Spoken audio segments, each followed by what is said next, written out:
Cinema hall में इतने स्वतंत्र रूप से खड़े नहीं रहते। ब्राह्मणों द्वारा अत्याचार किया गया है। ये पाप है। ये ब्राह्मणों का बनाया हुआ कानून है, भगवान का नहीं। इतने वर्षों के बाद भी अगर हम उनके आदर्शों पे नहीं चल पाते तो ये सबसे बड़ी हमारी ही गलती होगी। उन्होंने तमाम हक अधिकार हमको दिलाए समता स्वतंत्रता बंधुत्व न्याय के लिए। उसी न्याय को लड़ने के लिए आज भी आवश्यकता है। उसने तर्क किया और उसी की वजह से उसने गुरुत्वाकर्षण बल की खोज की। देखिए, सच हमेशा कड़वा होता है और बहुत कम निर्देशक या प्रोड्यूसर है जो इस तरीके के सच को सामने लाने का काम करते। 200 साल पहले पुणे जैसे महानगर में ज्योतिबा फुले और सावित्रीबाई फुले जैसे महान समाज सुधारकों पर बनी ये फिल्म आज बालाघाट ज़िले में चर्चा का विषय बनी हुई है।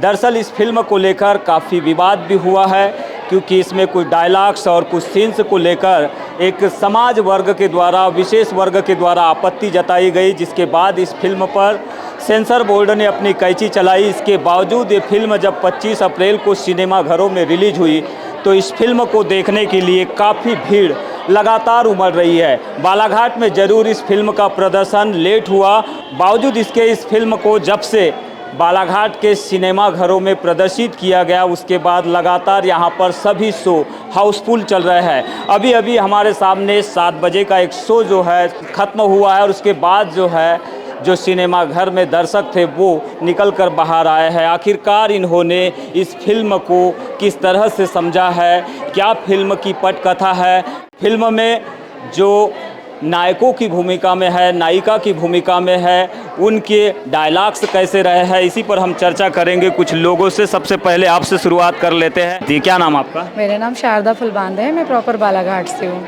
मैडम बताएंगे, फिल्म आप देखने पहुँचे फुले, कैसी लगी इसकी पटकथा, इसकी कहानी, क्या समझा आपने और किस तरह का मैसेज है फिल्म? बहुत अच्छी और बहुत भावुक पिक्चर बनाई गई है, क्योंकि हम महिलाओं को वो अधिकार ही नहीं था जो आज हमको है।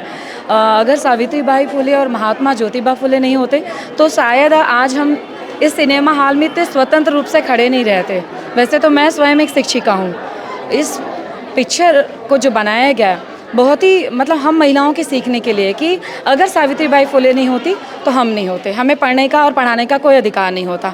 हम बहुत बहुत धन्यवाद अदा करते हैं महात्मा ज्योतिबा फुले का, सावित्रीबाई फुले का, क्योंकि उन्होंने हम महिलाओं के लिए प्रथम महिला स्कूल खोला और हमारे सारे नियम कानून और अधिकारों के लिए उन्होंने पूरे ब्राह्मणों से और सारे सवर्ण वर्गों से लड़ाई किया। महात्मा फुले जी के इमोशन पर आपने बात की है। महात्मा फुले जी लास्ट में एक बात कहते हैं कि भारत जैसे देश में धार्मिक आधार पर, जातियों के आधार पर लोगों को लड़ाना आसान है और ये आगे भी होता रहेगा, जो प्रासंगिक नज़र आ रहा है। आप किस तरह से देखेंगे इस डायलॉग्स को?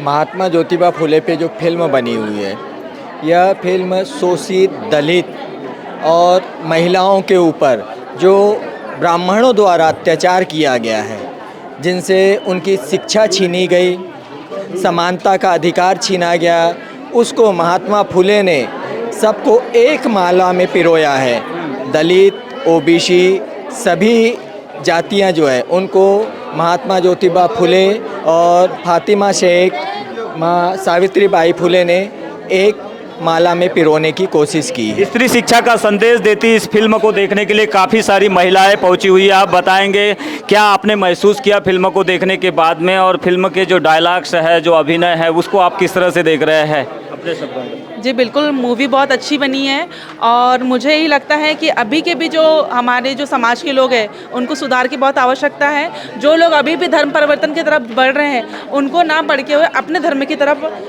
बढ़ना चाहिए और महात्मा जी के फुले के कहने के आदर्श के अनुसार चलना चाहिए। आपने भी क्या धार्मिक नज़रिए से देखा गया? उसमें तो बहुत सारी बातें बताई गई, बताया जा रहा है, शिक्षा वगैरह। देखिए, उसमें एक चीज़ ये भी बताया गया था कि अंग्रेजों के माध्यम से उनको क्रिश्चियन की तरफ मूव ऑन किया जा रहा है और जो अभी भी हुआ जा रहा है। आपको शायद पता नहीं होगा, लेकिन निम्न स्तर पे ये किया जा रहा है। और मैं सभी से अपील करना चाहूँगी, जो भी निम्न स्तर के लोग हैं वो कृपया करके थोड़े से पैसों की लालच में आकर अपना धर्म को परिवर्तन ना करते हुए अपने समाज को उच्च स्तर में देखते हुए शिक्षित होते हुए उस प्रणाली को आगे बढ़ाए। लेकिन वो अंग्रेजों से क्यों प्रभावित हुए, इसके भी तो कुछ कारण है ना। अपने ही धर्म के लोग तो उनके साथ में अत्याचार कर रहे थे, ये भी तो बताया गया है। बिल्कुल बताया गया है, लेकिन आपने एक और नहीं देखा कि उन लोग उनको प्रभावित करके उनको अलग तरीके से मूव ऑन कर रहे थे कि आप पढ़ाई के दौर पे उन्हें अपोजिट तरीके से कि आप ऐसे कर लीजिए कि आप जैसे ही परिवर्तन करेंगे तो आपको इसमें ज़्यादा फायदा होगा। लेकिन महात्मा जी ने इस चीज़ को समझा और उनने सोच विचार के निर्णय लिया कि मुझे अपना धर्म परिवर्तन नहीं करना चाहिए। मैं इसलिए इस चीज़ को गौर करवा रही हूँ। उसके अलावा अगर जो निम्न स्तर के लोग हैं वो अपनी जाति को लेते हुए जो अभी भी कुछ ऐसे लोग हैं जो अपने घर के लोगों को, बच्चों को पढ़ने नहीं दे रही, महिलाओं को आगे बढ़ने नहीं दे रहे। मैं चाहती हूँ कि हर क्षेत्र में महिलाओं को और बच्चों को आगे से आगे ज़्यादा से ज़्यादा पढ़ाएं। धन्यवाद। तो जरूर अंग्रेज भारत को लूटने के लिए आए थे, अपना शासन करने के लिए आए थे, तो उनकी जरूर शिक्षा प्रणाली जो रही है, शिक्षा के माध्यम से धर्म परिवर्तन का जरूर उनका मैसेज रहा है। लेकिन महात्मा जी ने इनको नकारा है। आप बताएंगे आपने क्या महसूस किया? सबसे पहले आप सभी को जय फुले। इस मूवी के माध्यम से हमने बहुत कुछ सीखा। जब लास्ट में महात्मा फुले जी का निधन हुआ उस टाइम तो शायद अभी भी मेरा दिल धड़क रहा है, क्योंकि जो महानायक ने हमारे लिए इतना कुछ किया, अगर हम अभी इतने वर्षों के बाद भी अगर हम उनके आदर्शों पे नहीं चल पाते तो ये सबसे बड़ी हमारी ही गलती होगी। जितना हमारे लिए माता सावित्रीबाई फुले ने किया, हमारी माताओं बहनों के लिए किया, शायद ही इस वक्त अभी कोई कर पाएगा। मैं मीडिया के माध्यम से ये बोलना चाहूँगा हमारी माताएं बहनों को कि ज़्यादा से ज़्यादा माता सावित्रीबाई फुले के बारे से जानें, क्योंकि अभी भी बहुत सारी लड़कियाँ उतना जानती नहीं है। हमारे जैसे गांव घर के लड़कियाँ वगैरह हैं वो, तो उनसे मैं मीडिया के माध्यम से अनुग्रह करना चाहूँगा कि महात्मा फुले और माता सावित्रीबाई फुले के आदर्शों पे चलें और उनसे कुछ सीखें। तो महात्मा फुले वो शख्सियत है भारत में जिन्हें सबसे पहले इस देश में 1890 में महात्मा की उपाधि दी गई थी। सयाजी राव गायकवाड़ के द्वारा उनका ये जिक्र कर रहे हैं कि महात्मा बता रहे हैं, लेकिन महात्मा फुले का किरदार कितना महत्वपूर्ण है इस देश के लिए। जिस परिस्थिति थी उस समय और वो परिस्थिति आज भी है, उसका रूप भर बदला है। उस समय की परिस्थिति में इतने संघर्ष करने के बाद उन्होंने तमाम हक अधिकार हमको दिलाए, समता स्वतंत्रता बंधुत्व न्याय के लिए। उसी न्याय को लड़ने के लिए आज भी आवश्यकता है। महात्मा से कई होते हैं, क्योंकि वो जो आत्मा ही कोई नकारता है वो महात्मा कहाँ से हो जाएगा। हाँ, वो महामानव थे जो बहुत विषम परिस्थिति के समय हम सारे मानव को बराबरी का हक दिलाने के लिए इस मुहिम को, शिक्षा के क्षेत्र को आगे बढ़ाए। और साथ में उन्होंने ये बताया कि इस दुनिया में अगर मानव आगे बढ़ सकता है तो वो वैज्ञानिक तार्किक तर्क के आधार पर शिक्षा ग्रहण करके समता स्वतंत्रता बंधुत्व और न्याय को स्थापित करके मानव अपना जीवन अच्छे से जी सकता है और उसको ही जीना चाहिए। फिल्म में फुले जी की ऐसी कौन सी बातें महत्वपूर्ण रही जो समाज को संदेश देती है आगे बढ़ने के लिए, शिक्षा के रूप में हो या फिर राष्ट्र को सर्वोपरि रखते हुए? जैसे उनके पास ईसाई धर्म अपनाने के लिए बात आई, इसमें थोड़ा सा रूपांतर कर दिया गया। जैसे उनको धर्म के खिलाफ जब जा रहे थे तो उनके पिताजी ने ही उनको निकाला गया कि जब आप हमारे धर्म को नहीं मानते तो आप निकलिए। लेकिन इस पिक्चर में थोड़े थोड़े पिक्चरों में रूपांतरित कर दिया गया है। कई ऐसे चीज़ है जो उन्होंने मेन टारगेट किया कि संसार इस धरती में कई महान मानवों का उनने नाम लिए। उसी आधार पर उन्होंने बताया कि धर्म जो है इस संसार की सबसे बड़ी रुकावट है। फुले जी को आज भी देश में बहुत कम लोग जानते हैं, बावजूद उसके उनके नाम पर फिल्म बनना और अनंत नारायण महादेवन के निर्देशन में इस फिल्म का बनना ये बताता है कि भारत में 200 साल पहले की जो व्यवस्था थी वाकई में काफ़ी पीड़ादायी थी, आतताई थी। जो नीचे वर्ग के लोग थे जिन्हें वर्णों के आधार पर बांटा गया था उनके लिए सबसे ज़्यादा तकलीफ देह थी। लेकिन आज वो तकलीफ वैसे तो नहीं दिखाई दे रही है, स्वरूप जरूर बदल गया है। इन बातों को राजेश मरार जी ने अपने प्रतिक्रिया के माध्यम से सामने रखा है। लेकिन महात्मा तो आप लोगों ने खुद से होकर क्या महसूस किया, आगे किस तरह की जो प्रेरणा आपको इस फिल्म के माध्यम से मिली है, उस प्रेरणा के माध्यम से आप कैसे समाज को जागृत करेंगे, क्योंकि आप सामाजिक हितों के लिए लड़ते रहते हैं। देखिए, आज हमने जो फिल्म देखी उसके बाद सबसे पहली चीज़ ये महसूस हुई कि वर्षों पहले हम लोग की स्थिति क्या थी, आज क्या है।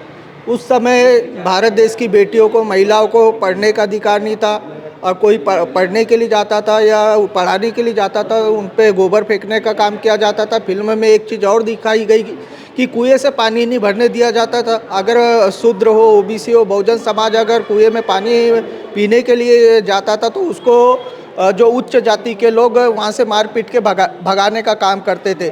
इस तरीके से बहुत सारी प्रेरणा आज फिल्म के माध्यम से मिली है, क्योंकि जो सावित्रीबाई का किरदार है उस समय की परिस्थितियों में उन्होंने जो आत्मसम्मान के लिए अपनी लड़ाई लड़ी और महिलाओं को खासतौर से आगे बढ़ाने के लिए भारत देश में शिक्षा को आगे बढ़ाई और स्कूल खोलने का काम किया है। तो मैं इस फिल्म को देखने के लिए सबसे ज़्यादा अगर प्रेरित करूंगा तो भारत देश की महिलाओं से निवेदन करूंगा कि इस फिल्म को ज़रूर देखने का काम करें, ताकि उनके जीवन में भी बदलाव आए और वे भी ये सोचे कि एक महिला क्या से क्या कर सकती है। एक लास्ट सवाल आपसे मैं ये जानना चाहूँगा, अनंत महादेवन चूँकि ब्राह्मण समाज से, उन्होंने इसकी पूरी कहानी लिखी, उन्होंने इस फिल्म को बनाया है, इसके बावजूद हम देख रहे हैं कि ब्राह्मण समाज का ही एक वर्ग जो है इसके विरोध में दिखाई दिया जब 11 मार्च को फिल्म रिलीज होने वाली। क्या कहेंगे? देखिए, सच हमेशा कड़वा होता है और बहुत कम निर्देशक या प्रोड्यूसर है जो इस तरीके के सच को सामने लाने का काम करते। मैं तो उस जो निर्देशक है जिन्होंने ये टीम बनाई उनकी पूरी टीम को बधाई देता हूँ और आने वाले समय में ऐसी और फिल्म बनना चाहिए। और निश्चित रूप से जो ब्राह्मण समाज है वो नहीं चाहता कि जो इतिहास में जो सच छुपा हुआ है वो सामने आए, इसलिए समय समय पर जब जब इतिहास को कुदेरा जाता है, जब भारत देश की बहुजन समाज के सामने सच सामने आता है तो सबसे पहले पेट में किसी को दर्द होता है तो ब्राह्मण वर्ग के लोगों को होता है। तो निश्चित रूप से ये जो फिल्म है हर वर्ग के लिए बहुत अच्छी है। सभी से पुनः निवेदन करूंगा कि यह फिल्म को जरूर देखें। तो आप देख रहे थे फूले फिल्म कर यहाँ के सामाजिक लोगों की प्रतिक्रिया। फूले फिल्म गेंदे के चटक रंगों से शुरू होती है और गेंदे के चटक रंगों पर ही ख़त्म हो जाती है, लेकिन जिस गेंदे को उगाने वाला माली समाज, जिस गेंदे की रखवाली करने वाला दलित समाज, उसी गेंदे को ईश्वर पर चढ़ाने के नाम पर उन्हें रोकने वाले लोगों के खिलाफ ये फिल्म बनाई गई है। यानी कि भारत देश में 200 साल पहले जो धार्मिक असमानता थी और वर्ण के आधार पर जो भेदभाव किया जा रहा था उसको इस फिल्म में प्रदर्शित किया गया। और इसी वजह से हम देख रहे हैं कि इस फिल्म का प्रदर्शन होते ही बालाघाट में वंचित समाज के लोग, बहुजन समाज के लोग, ओबीसी समाज के लोग अब इस फिल्म को देखने के लिए बड़ी तादाद में उमड़ रहे हैं। आज इस फिल्म का दूसरा दिन था और आज 2 शो हुए हैं। आगे भी उम्मीद की जा रही है कि फिल्म देखने के लिए लोगों की भीड़ जुटेगी और फिल्म जरूर अपने मकसद में कामयाब भी होगी। हम इतिहास को तो नहीं बदल सकते, लेकिन इतिहास से सीखकर बेहतर भविष्य का निर्माण जरूर कर सकते हैं।